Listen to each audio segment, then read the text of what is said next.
بناوی خوا مامۆستایانی بەڕێز قوتابیانی خۆشەویست،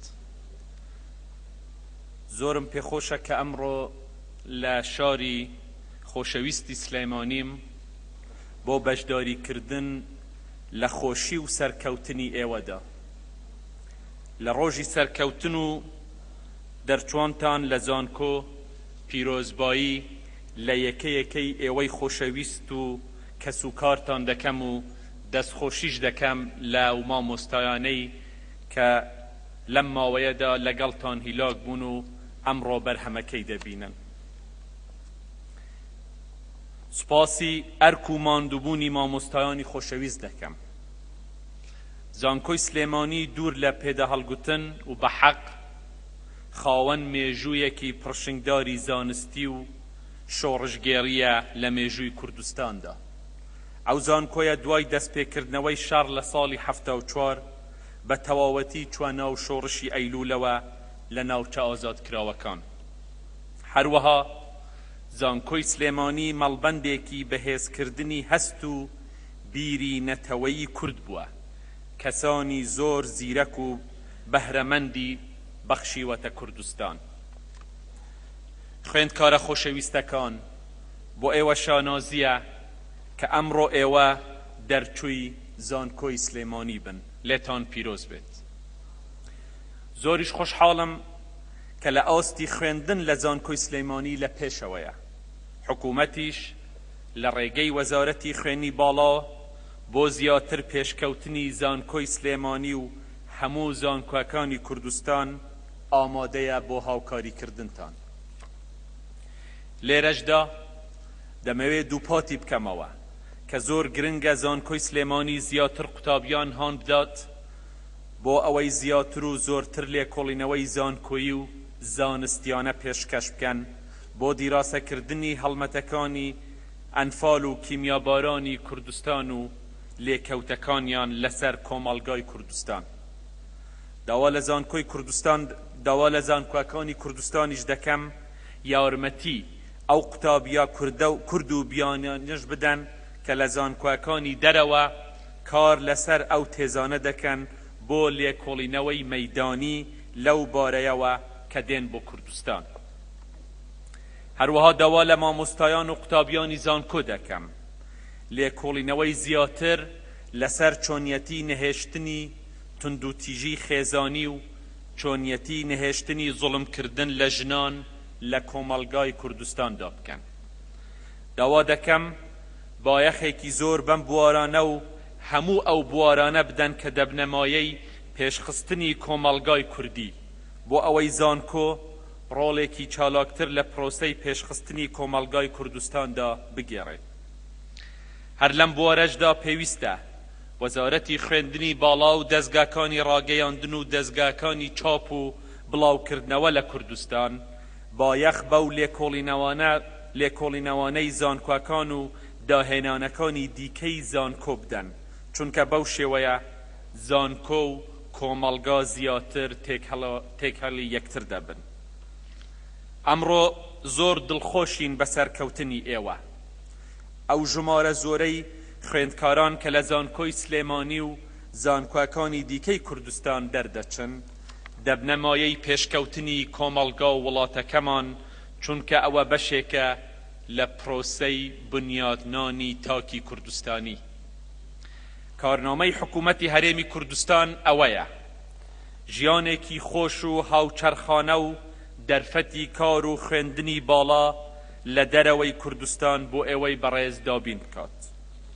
ئەوەش لە ئەرکی پاراستنی ئاسایش و ئارامی، دامەزراندن لە کەرتی گشتی حکوومەت بە پێی پێویستیەکان، دروستکردنی هەڵی کار لە ڕێگەی کەرتی تایبەت و پرۆژەکانی قەرزی بچووک و دابینکردنی کۆمەڵایەتی، درێژەدان بە پێدانی پێشینەی هاوسەرگیری و دروستکردنی خانوو، هەروەها بەردەوام بوون لە پرۆژەی تواناسازی. سلێمانی هەر لە کۆنەوە خاوەن سەرمایەداری زۆر نیشتیمان پەروەر بووە. چاکە و پرۆژەکانیان لە پێناو خەڵک و شارەکەیاندا وای کردووە خاوەن ئەوای کردووە ناویان بچێتە ناو مێژوو.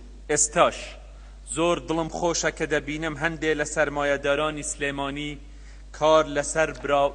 کار لەسەر بواری فراوانکردنی خزمەتگوزاریەکانی شار دەکەن. ئەوە لای ئێمە جێگەی ڕێز و تەقدیرە. هەر لێرەشەوە داوا لە کۆمپانیای ناوخۆیی و بیانیەکان دەکەم کە سوود لە توانای دەرچوانی زانکۆی سلێمانی وەربگرن، بۆ ئەم مەبەستەش پێویستە پەیوەندیەکی باشتر لە نێوان زانکۆ و کۆمپانیا و دەستگا پەیوەنددارەکان دروست ببێ. بەڕێزان، زۆر جار گوێمان لەوە دەبێت کە دەڵێن سلێمانی پشتگوێ خراوە، بەڵام باوەڕ بکەن هیچ حکوومەتێک ناتوانێت سلێمانی پشتگوێ بخات، چونکە مێژووی سلێمانی کە بە جوڵە و زیندوی خەڵکەکەی تۆمار کراوە گەرانتی ئەوە دەکات کە بە هیچ شێوەیەک پشتگوێ ناخرێت. ئێمە هەرگیز سلێمانی پشتگوێ ناخەین.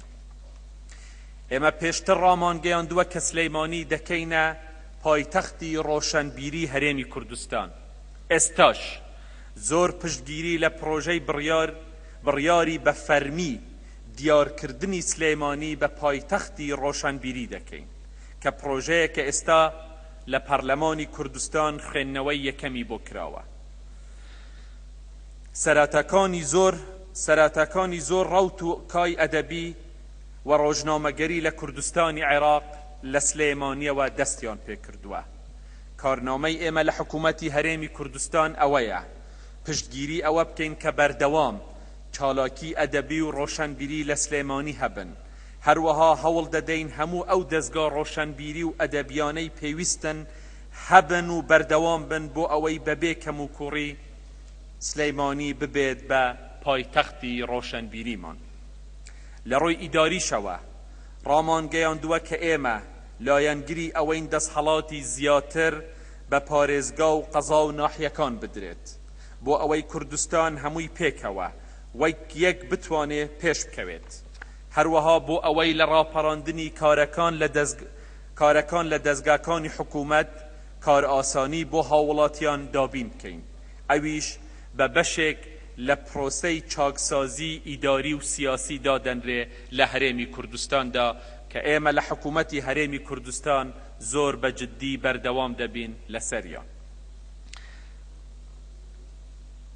هەروەها لەو ماوەیەدا هەوڵمانداوە ئەو لێکەوتە خراپانەی لە ئەنجامی ململانەی توندی هەڵبژاردن سەریان هەڵدا نەهێڵین لە هەموو شوێنەکانی کوردستان بۆ ئەوەی هاوڵاتیان لە مافەکانیان لای حکوومەت بێبەش نەبن. هەروەها لە پێناو دابینکردنی بارودۆخێکی سەقامگیر، چونکە هیچ پێشکەوتنێک بەبێ ئارامی دروست نابێت. بۆیە لێرەشدا بە پێویست دەزانین کە هەمیشە پاراستنی سەقامگیری لەلایەن هەموو لایەکەوە لە کوردستان لە بەرچاو بگیرێت. یەک لە سفەتە باشەکانی خەڵکی سلێمانی ئەوەیە شارەکەی خۆیان خۆش دەوێت. ئەو تایبەتمەندیەکی زۆر باشە بۆ زیاتر پێشکەوتنی هەر شارێک. بێگومان خەڵکی سلێمانیش حەز دەکەن هەموو شارەکانی دیکەی کوردستانیش پێش بکەوێت. بەڕێزان ئامادەبوانی خۆشەویست، ئێستاش پەنگەژەیەکی سیاسی و دەوڵەتداری لە عێراقدا هەیە. کورد و سەرکردایەتی کورد لەو تەنگەژەیەدا مایەی دروستبوونی کێشە و تەنگەژە نین، بەڵکو کێشەکە لە ئەنجامی جێبەجێنەکردنی دەستوری عێراق و ڕێککەوتنامەکان دروست بووە. ئێمە وەک کورد بەشێکین لە زەرەرمەندانی جێبەجێنەکردنی دەستوری عێراق. هەر ئەوەش وای کردووە کورد و سەرکردایەتی کورد بێتە دەنگ، چونکە هەموو پرۆسەی سیاسی و سیستەمی فدرالی لە عێراق کە لەسەر بنەمایەی دیموکراسی و تەوافق دروست کراوە بە جێبەجێنەکردنی دەستور لە مەترسیدایە. ئەو مادە و خاڵە دەستوریانەی کە لە پەیوەندن بە هەرێمی کوردستان هەتا ئێستا جێبەجێ نەکراون. ئەوانەی پەیوەستن بە کوردەوە بۆ کورد زۆر چارەنووسن. مادەی 140 کە چارەنووسی کەرکووک و بەشێکی زۆر لە چارەنووسی خاکی کوردستانی پێوەبەندە تا ئێستا جێبەجێ نەکراوە. ئەوەش پێشێلکردنێکی زۆر زەقی دەستورە. هەر بەو هۆیەشەوە لە زۆر لە ناوچە ناکۆکی لەسەرەکان خێزانە کوردەکان بە شێوەیەکی ئاشکرا لە ژێر هەڕەشە و کوشتندان. بودجەی پێشمەرگە نادرێت و هەرێمی کوردستان لە بودجەی بەرگری عێراق بێبەش دەکرێت. هەروەها لە بواری سوودوەرگرتن لە سامانە سروشتیەکان بەردەوام لێدوانی پێچەوانەی دەستور دەدرێت.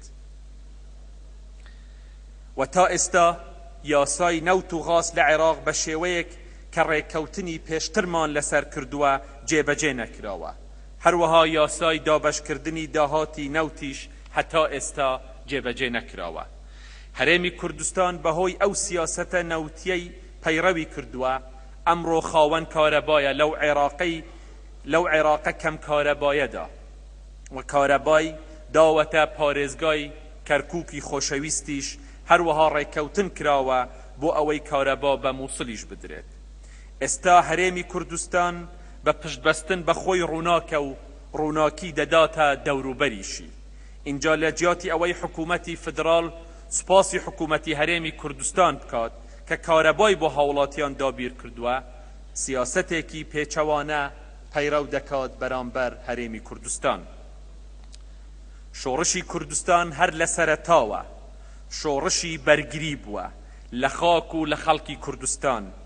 ئێمە چاومان لە ماف و خاکی کەس نەبووە، بەڵام ئەو کات ئامادە نەبووین و ئێستاش ئامادەنین دەستبەرداری خاک و مافەکانی خۆمان بین.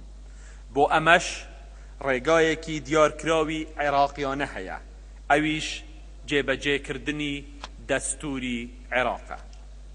ئەو مافانەی ئێمە داوای دەکەین و بۆ ئەو ڕێگایەی دەکەین و ئەو ڕێگایەی کورد گرتوویەتی بۆ داواکردنی مافی خۆیەتی. هیچیان نادەستوری و نایاسایی نین. زیاتر لەو ماوە دەستوریەی کە پێویست بووە ئێمە تەحەملمان کردووە. ئێستاش چاوەڕێی ئەوەین کە ئەو مافە دەستوریانەی کە هەمانە لە چوارچێوەی دەستوری عێراقدا هەموویان جێبەجێ بکرێن. ئەو پابەندونەش تەنها بە قسە ناکرێت، پێویستە ڕێککەوتنیان لەسەر بکرێت بە زووترین کات. هەر لەو بوارەشدا پێمان وایە یەکبوونی هەموو گەلی کوردستان و لایەنە سیاسیەکانی کوردستان لەسەر جێبەجێکردنی ئەو مادە دەستوریانە کە پەیوەندیان بە دیموکراسی و فدرالی و مافەکانی کورد هەیە لە عێراقدا شتێکی زۆر زۆر پێویستە و ناکرێ هیچ کەس خۆیان لەیلا بدات. قوتابیانی خۆشەویست، دووبارە پیرۆزباییتان لێ دەکەم. هیوادارم بەرەو ئارامی و خۆشگوزەرانی و پێشکەوتنی زیاتر بچن لە سایەی یەکگرتووی هەموو گەلی کوردستان. هیوادارین شاری سلێمانی و هەموو کوردستان هەمیشە لە خۆشیدا بژین. زۆر سوپاستان دەکەم.